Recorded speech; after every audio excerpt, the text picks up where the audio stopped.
Zarangira Farida nakomeza kwiyandarika kuriya agakomeza kusara kuriya n'umwana we bizarangira bigiriyemo ikibazo, usanga byawe umwana ufite ikibazo, usanga byawe umwana utuzuye. Kubera iki?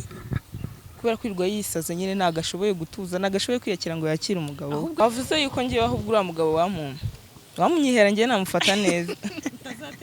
Nagaruka kubeshya pe. Biriya bintu by'inda twite twebwe twumvisha inkuru nziza, twumva ko Farida twite, twumva turishimye cyane ko n'umugabo we twari tumuzi muri famiye kandi tumukunda kuko bari bamaranye igihe kinini. Yego.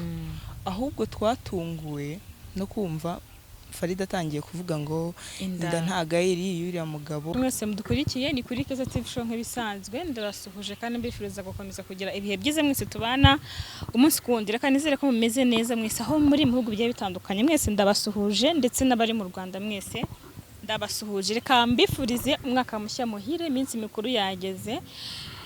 Rero mugire iminsi mikuru myiza ndetse mutangire umwaka neza. Abantu bose twatangiranye umwaka twatusoje, n'ukuri tusoze tugikora subscribe ku biganiro byacu kugira ngo dusoze umwaka nako tubaha inkuru zimeze neza. Uyu munsi ndi kumwe n'umukobwa mwiza w'ikizungerezi tugiye kuganira. Rwose arasa neza koko. Ubwo rero cameraman yamfasha akaza kumubereka uko agaragara. Tugiye kuganira, ntago mumuzi n'ubwa mbere aje kuri kamera zacu, ariko aratwibwira kugira ngo tuganire twamenye. Tuguhaye ikaze. Murakoze. Witwa nde? Nitwa Nera. Witwa Nera. Yego. Ariko nta mukobwa ngo ujye uvuga izina rya kabiri.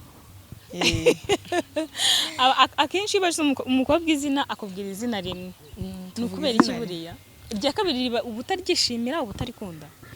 Niko Kigali hameze, iyo umuntu ageze i Kigali arahindura sometime. Hari n'igihe riba atari iryawe ryo wiyise ugeze i Kigali. Ari agasini. Nawe niko bimeze? Nagahimbano k'i Kigali ko mu mujyi. Oya ni izina ryanjye. Hanyuma umeze ute rero? Meze neza. Urasa neza nanone. Urakoze. Umwaka mushya muhire. Ntago wonyifurije ngenda kwifurije. Iminsi mikuru uyiteguye gute? Uzarira hehe Noheri nk'umuko? Akenshi usanga mu minsi, mu gihe cy'iminsi mikuru abakobwa benshi bakunze kugeza Gisenyi, abandi bambuka imipaka. Wowe iminsi mikuru uzawurira he? Ndakeka ari i Kigali, ni Kigali pe. Ni Kigali. Dukomeje kuko ndabona umeze nk'umuntu ufite gahunda nyinshi uyu munsi, nagira ngo tuganire. Ejo bundi nibwo wamvugesheje umbwira ko wifuza ko tuganira, ariko ndavuga nta kibazo. Ariko wambwiye ku muntu witwa Farida, numva ko hari aho muhuriye, hari ikibahuza. Nagira ngo rero nguhe umwanya ubashe kutubwira aho uhuriye nawe, ikibahuje nyine aho muhuriye, kandi wirekure wisanzure hano ntutinye. Farida ni umuvandimwe wanjye. Umuvandimwe wanjye. Muravukana? Turavukana, ni mukuru wanjye. Niwe mukuru? Yego. Mwese muri banini. Hanyuma umuvandimwe wawe birumvikana ni amahoro, ariko hoya ntago ari amahoro pe. Ntago ari amahoro? Ntago uzamwe n'amahoro? Kuko iyo aba ari amahoro ntago nari kuza hano, kuko ntago nsanzwe menyereye ibintu bya social media. Impamvu ndi hano rero ibintu byarandi. Amahoro uravuze ngo si amahoro, ntekereza ko harimo Farida, numva kuko nta mahoro dufite twicaye. Nta mahoro arimo pe, ntayarimo kubera yuko mu busanzwe ngira ngo ni ubwa mbere abantu bambonye kuri YouTube, ni ubwa mbere njeho, maze iminsi mbona uganira na Farida. Kiye byaneye impungenge ukuntu umukobwa wacu asigaye ateye. Ndavuga ni reka nza ahangaha tuganire. Uko asigaye ateye bivuze ko atari ko kera yarateye? Ntago ariko yarateye. Uko ameze ubu yarahindutse? Yarahindutse pe, yarahindutse cyane. Kuko mbere ya hose ntago ari kuri yari ameze. Yari umukobwa twishimira, abayeho abana n'abantu neza. Gusa nyine muri iyi minsi ishize yagiye ahinduka cyane, mu buryo bunagaragarira buri muntu wese waba muzi. Hanyuma mu bintu, kuko ibyo twaganira ibyo ni byinshi, nuko abantu bamuzi nyine uko muzi muri iyi minsi n'abantu niko bamuzi. ni ikihe kintu cyatumye nka famiye cyangwa nka murumuna we uvuga uti njyewe nje kuri kamera kuvuga kuri Farida cyangwa se noneho byakabije, ni iki kintu cyatumye ufata umwanzuro wo kuza kugira ngo tuganire ku buryo wumvise noneho ko aho yahereye noneho yakabije ukaba wifatiyemo kugira ngo wiyizire? Ikintu cyanzanye ahangaha ni biriya bintu by'inda twite. Twebwe twumvisha inkuru nziza, twumva ko Farida twite, twumva turishimye cyane ko n'umugabo we twari tumuzi muri famiye kandi tumukunda kuko bari bamaranye igihe kinini. Yego. Ahubwo twatunguwe no kumva Farida atangiye kuvuga ngo inda ntago ari iy'uriya mugabo, inda ni iy'undi muntu. Birabyo byanabaye birebire kuko ibya Farida rero Imana agiye kubivuga bura naho hera. Bivuze ko hariya niho ajya biturenga natwe. Ajya kuvuga ko iriya nda atari iy'uriya mugabo babanaga, niho mwabonye ko bikabije. Niho twabonye ko bikabije kubera yuko urumva umwana ni ikindi kintu. Ubundi yakora amakosa, yatongana n'inshuti ze, baserera, bapfa ibindi bindi, ariko iyo haje mu mwana ibintu biba byabaye seri. Ibintu biba byahinduye isura. Noneho akajya no kumushyira ku wundi muntu utari uwe. Cyo ni ikindi kibazo. Kandi twebwe umugabo we tumuzi. Muzi ko ari Lucky nta wundi. Ariko kubera nyine impamvu yamushyiraga kuri uwo mugabo wundi ni yamashyari nyine kwa kundi uba wangana n'umuntu ariko ntiwamagare ntumwifuriza ibyiza. Hanyuma Lucky we niba ari umukwe wanyu muzi ko nyine ari we mugabo we, biriya bintu bikimara kuba ntago yigize abavugisha nka famiye nyine nk'iwabo w'umugore ngo ababaze.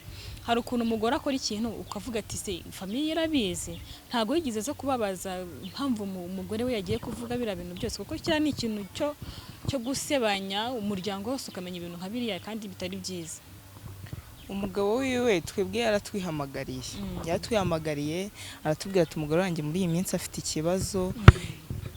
Njyewe nari nishimye nzi yuko tugiye kwibaruka umwana nk'uko twari tumaze igihe kinini tumutegereje, murabizi. Aza tubwira inkuru nziza, aratubwira ati njyewe nari nzi ko ngiye kubyara, murabizi narebabwiye. Nyuma yaho ntangiye kubona umukobwa wanyu atangiye kuvanga ibintu, niko natwe gutungurwa nyine. Ni nayo mpamvu nyine uri kumbona ahangaha. Hanyuma ibyo byo birumvikana nta n'uwo bitababaza. Gusa nyuma Lucky yarampamagaye nawe ambwira ko yifuza ko tuganira ku bya Farida. Urumva hamaze kuza abantu babiri, muri babiri mwifuza ko kuvuga ku bya Farida kuko bivuze ko bimaze kubarenga.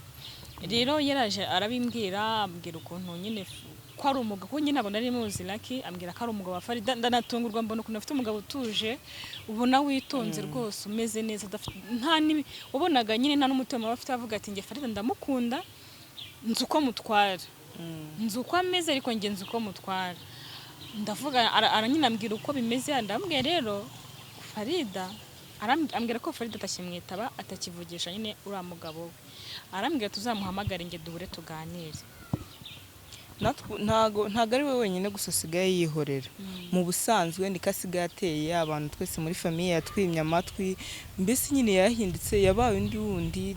Niba ari ukuzajya kumuvuza, niba tuzamujyana kumusengera, mbese ahubwo abantu nyine nka murumuna uko biri kose mwarabanye, uzi uko ateye cyangwa uzi uko mbere yari ateye. Ubona hari ukuntu niba navuga ko ari Kigali hindura umuntu, niba navuga ko ari isi, niba wumva atari ko yarateye imbere, ubona ari iki kintu cyatumye umukuru wawe ahinduka nyine akaba umuntu mubi, ubundi akaba mwiza, ubundi akavuga ibintu adahagaze, weje agasaba imbabazi. Ubona yaratewe n'iki kumera kuriye mbese? Ikintu cyabitengewe nta nubwo nkikeka, ahubwo ndakizi. Naje kubona yuko ngira ngo hari njyewe niko mbibona kandi ni nako biri. Yakunze umugabo w'inshuti yiwe, yakunze umugabo w'inshuti yiwe, nicyo kintu cyabayeho. Ni nayo depression afite, kuko kuva uriya mukobwa w'inshuti yiwe yatangira ibintu by'ubukwe kudetingana n'uriya mugabo wiwe, bapanga ibintu by'imirenge. Farida yagiye ahinduka, agenda wundi amera ukundi kuntu nyine, ukabona yuko nyine hari ikintu cyamuhindutseho we kubwe. None kugeza ubu ubukwe buri kubura iminsi 10 akaba atariyakira kugeza ubu se ko yaba azasara noneho umunsi bwabaye. ntabwo yari yakira kandi ikintu kitubabaza ni ukuntu afite umugabo umukunda. Witonda sha. Afite umugabo umukunda kandi ukeneye ko bubaka ndetse n'ubwo bukwe hari agira ngo akorane n'uriya mugabo w'abandi, uriya mugabo we yanabumukorera. Yabumukora afite umugabo utuje nubwo abivugaga rwose ubona se kubona nta kibazo nta burakara afite nyine avuga ati ngewe ndashaka kazansobanurira. Urumva Faride n'ibyo yakoraga akuraho telefone umugabo yamuhamagara akamubura ariko ubona ko nta mutima muba mufitiye nyine ubona ko umugabo nta kibazo cyose yazaza icyo yashakaga we no kugira ngo amusobanurire impamvu telefone yayikuyeho. Ariko ukabona umugore we afite utuntu twinshi mu Farida sinzi ubona afite utuntu twinshi mu mutwe tumujagaraza. Ikibazo ntabwo Farida ari mariyakira gusa tugiye kumwegera nka famiye ahubwo mudushakire n'abanyamasengesho tumusengere pe. Nese ararwaye akuye amasengesho. Uramutse witegereje se wowe urabona nta masengesho akwiye. Noneho utuntu akora ibi nge namabajije se ugira inshuti ngo nta nshuti ngira. Inshuti yari afite se kaririya. Ndambwira rero impamvu utagira impamvu ibintu byose ubikora ugashiduka wowe uri gusaba imbabazi. Nta nshuti ugira nta muntu ugisha inama ibintu byose ugiye gukora. Inshuti yari afite n'iriya none batangiye gupfa abagabo kandi urabizi mu buzima busanzwe iyo hajemo ikintu ku bakobwa b'inshuti iyo hajemo ikintu cy'umugabo ibintu rwose birahagarara.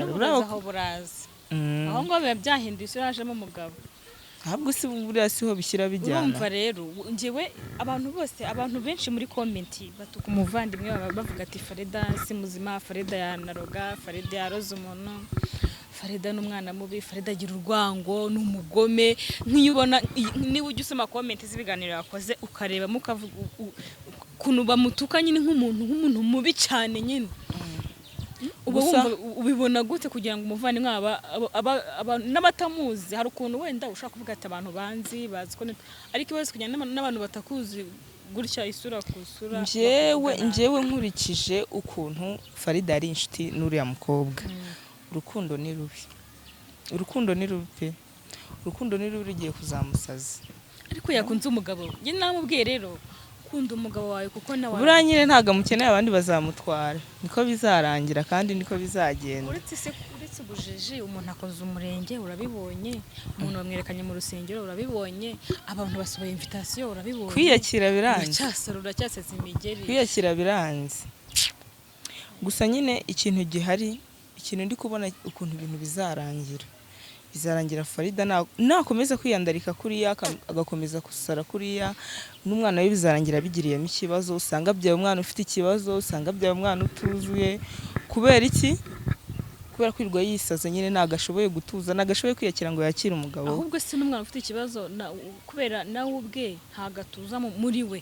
Ikindi ashobora biravuga ngo ibintu nk'ibyo ngibyo bikarangira n'uriya mugabo nawe amubuze. Uwamushakaga we yashakaga akamubura. Wavuze yuko ngiye ahubwo uriya mugabo wamunyihera ngiye namufata neza. Nagaruka kubeshya pe. Ariko n'ubundi nawe ni umugabo wawe. Umugabo mukuru wawe. Atanyanga none. Ni muramu wawe. Ni muramu wanjye. Atanyanga. Bivuze ngo nawe anizere ko kutamushaka. Oya ntago ari kuvuga ngo ndamushaka ariko bitewe n'ukuntu ngiye mbona mufata n'ukuntu amucunaguza amuzungurutsa nyine gira uti imboga zibona abana. Imboga zibona abana pe. Kuko ngiye uriya mugabo ndamutse mutu nyine ari uwanjye nkagirirwa n'amahirwe noneho akantera inda rwose Raki ni umugabo mwiza ushimishije witonda kandi wumvikana. Urumva Farida ngakunda kunywa inzoga ni kuri mugabo yavuze akunda byeri nyine. Noneho hari igihe twari turi kumwe avanga Primus na Rikeri kandi aratwite avuga Raki ni gute bundi mubana muti arambwira ati burangenze ukuntu nkontorora umugore wanjye nyine ndamuzi kagira amafuti ndamuzi kagira amakosa ariko nzi uko mutwara arasinda ndabizi ariko nzi uko mutwara. Niba umuntu nyine yihanganira amakosa yawe yose akavuga ati ngenzi uko mutwara nzi karakazwa n'ubusanzi kahubuka ariko nzi uko mutwara ariko wowe ukaba utari kumwumvuka komeza gukwikurura ku bandi ni handi usanga ubuzi ntama n'ibyuma. rero nka famiye nimukore inama y'umuryango. Ibi ntabwo ari ibintu bigiye kuza muri Naho famiye ubundi gusa, rwose. dukeneye amasengesho, Yes. dukeneye amasengesho, mudushakire umunyamasengesho, buriya Imana nta kitakora, wabona yamuhindura akaba umuntu muzima. Ibyo biranashoboka kandi cyane, gusa naho ubundi ntago ntekereza ko Farida ku giti cye, kandi ikindi mujye mumuba hafi, mumugire n'inama. Ntako tutagira. Kuko urumva we niba avuga ati nta nshuti ngira, ikintu cyose ngiye gukora nta muntu mbaza, rero nkamwe nka famiye, nka ababyeyi bawe nyine mukwiye kuvuga muti wa mugani reka tumube hafi, nibyo akora, ibyo mubona agiye gukora bitari ibyo mumubuze, kubera ko no kuba aba wenyine cyangwa ari wenyine nabyo umenye bimutera ikindi kibazo.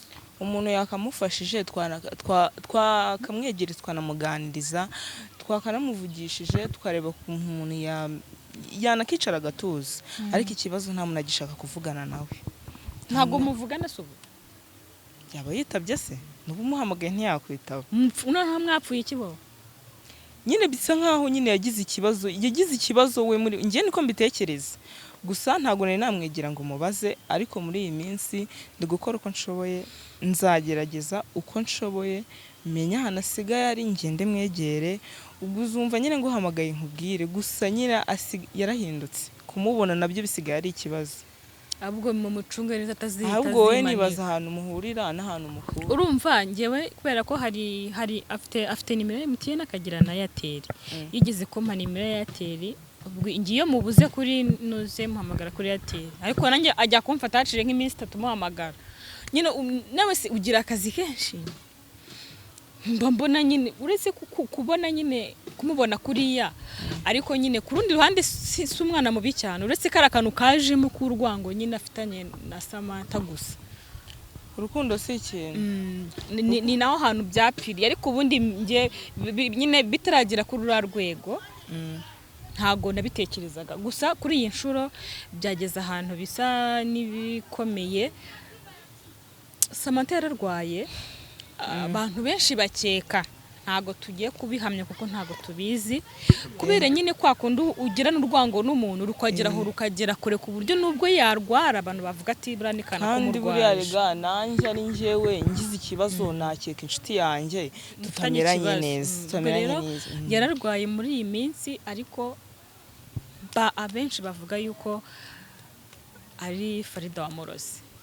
Urumva ko bigeze kurerera, bigeze ku bintu by'uburozi. Noneho uvandimwe wanjye rwose buriya icyamubaho icyo ari cyo cyose ni toroma gusa, ariko nta hantu yahurira n'uburozi. Nkeka ko nta hantu yahurira n'uburozi, gusa ntacyo umuntu atakiga yageze kuri iyi si.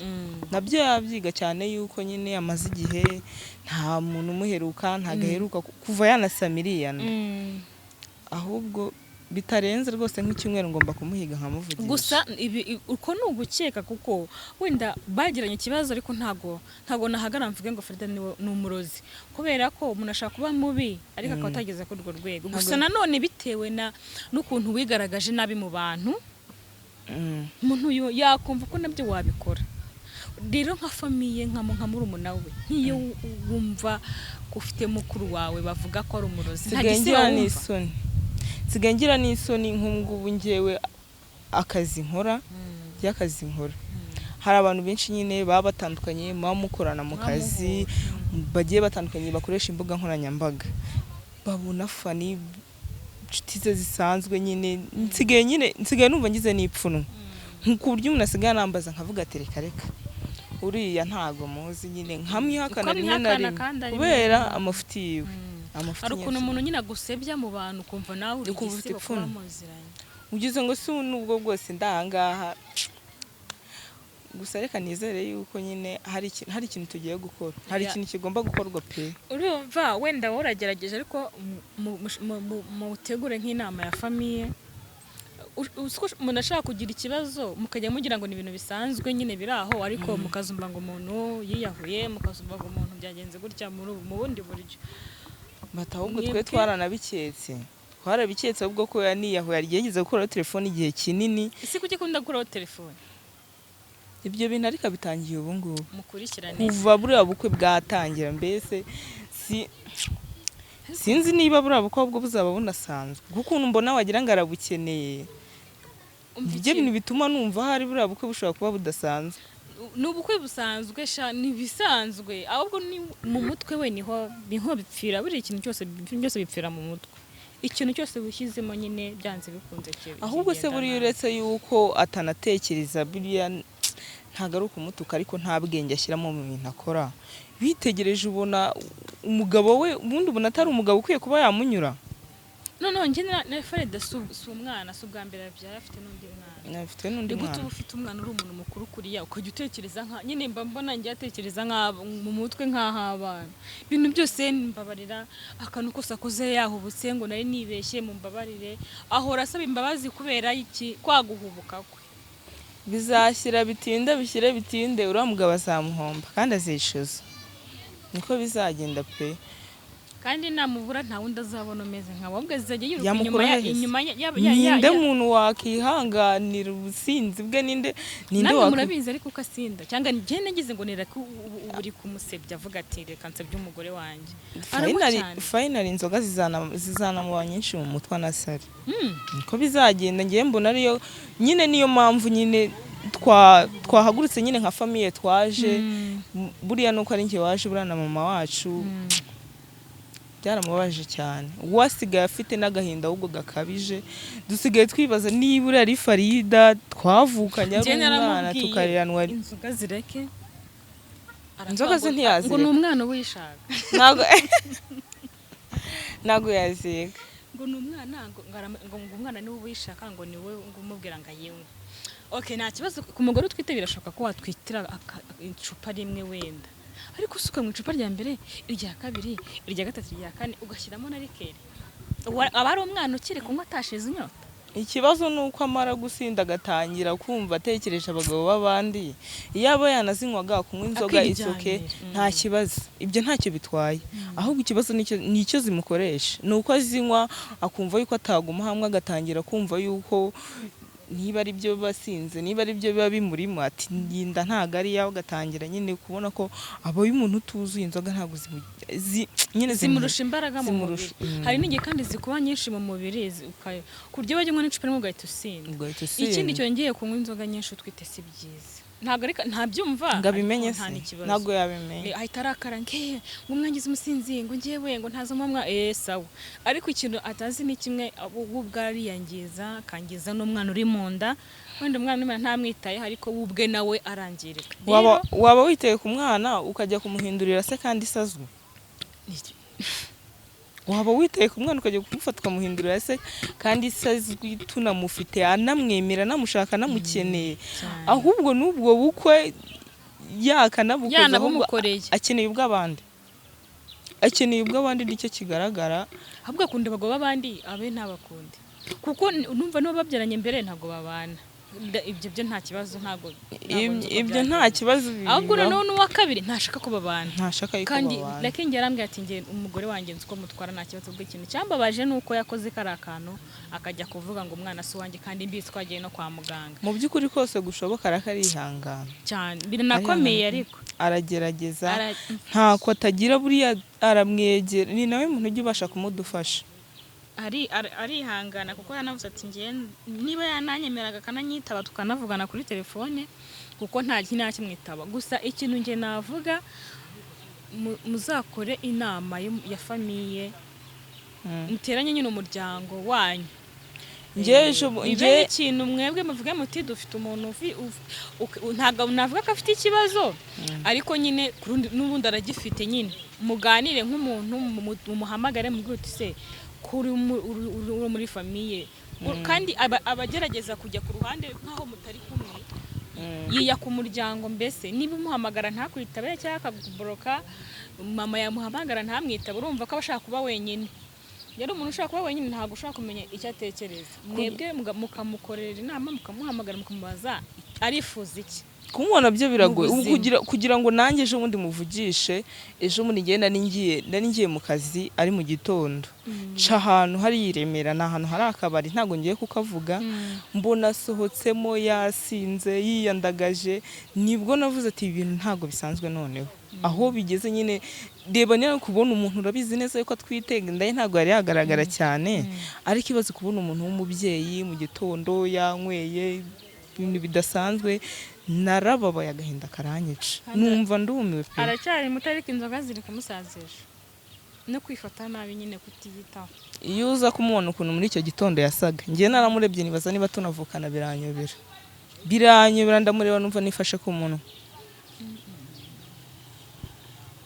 gusa buriya ikintu gihari kizaba fana kuya masengesho ndagomeza kukigarukaho kandi mucyakira kuya amasengesho no gutabarira hafi naho ubundi dore kuri ni kujya kumva umuntu ngo yimanitse tazi impamvu kubera iki kakanu gatoya mwagize gato bikarangira kabaye kanini inzoga zonyine zanakwimanikira ariko nukuri zakwimanikira rwose reka twe gutaba wenda famiye zo zirabizi ariko natwe n'abantu bwacu hari abantu bakunda kwandika muri comment mu mutuka none wabigeze mu mabare kuko nawe ntagariwe buriya abantu bandika no muri comment buriya rero wabona atari n'ibyo baba babonye gusa baba banamwiboneye none isaha abagenda aho hose abarimo aranywa ugira ngo anywa yihishe wenyine ari mu cyumba gusa haba ari mu kabari se ntihaba hari abantu ikizabaho bizarangira ahubwo natwe twese tuzamwihakana nihanga guhinduka ariko wanamwihakana akomeje kunanirana wamwihakana ubonye nta kundi wabigenza reka sinigeze mumenya se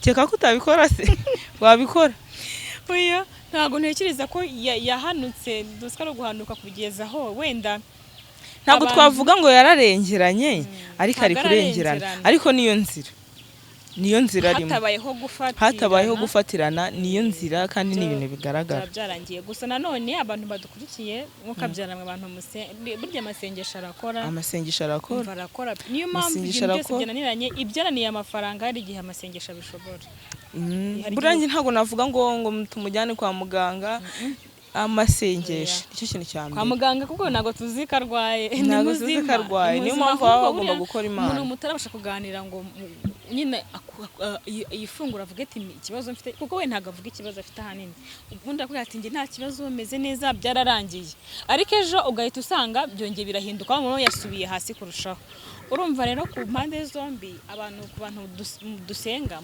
mujye musenga kugira ngo mwandike comment umutuka andika comment basumubwira ukora ikino ku kigo bijya gusenga nyine tumushishikarize gukora ikintu kizima kuko ni andi nawe bizarangira nawe ubwe bimwangije azi ko ari kwangiza abandi ariko nawe ari kwiyangiza nicyo kintu nk'ibyo gusa none tugana ku musozo abantu badukurikiye cyangwa bamureba wababwira iki abari hanze ndetse n'abari mu Rwanda wababwira iki ku bijyanye na Farida n'abamutuka nyine n'imyitwarire ye ikintu cya mbere aho kugira ngo bamuteze abantu aho kugira nyine bakomeze kumuvuga nabi bakomeze kumutuka nibamusengere neka ko aricyo kintu gikenewe nibamusengere bamufashe n'uzajya mubona mwoka byaramwe uriya n'umuvandimwe ntabwo tumwanga umuntu wese uzajya umubona aho wamubona hose nyamuneka ari n'amaraso yanjye nyamuneka mujye mumufasha umuntu uzajya umubona akabona yananiranye yasinze yaguye ibintu nk'ibyo ngibyo mana yanjye bajye bamfasha pe bajye bamfasha kubera ko Kigali utayibayemo neza wanayisariramo niko wabimeze wari ikintu asabwa nanjye reka mubwire Farida hari ikintu usabwa icaro tuzi umwaka ugiye kurangira imyaka urangiye abantu benshi bahura n'ibibazo umwaka ugiye kurangira iyo bahe wifate neza utuze usoze umwaka neza ukingwane n'umwana uri mu nda urye bihagije unywe ibintu bifite intungamubiri nyine uba umugore nk'abandi Imana izamfashe njyewe Noheri izajye kugera narabonye Fani pe naramubonye yaragarutse mu rugo yarabaye umuntu mwiza tunaserebeye n'uriya mwana rega turamushaka n'uriya mwana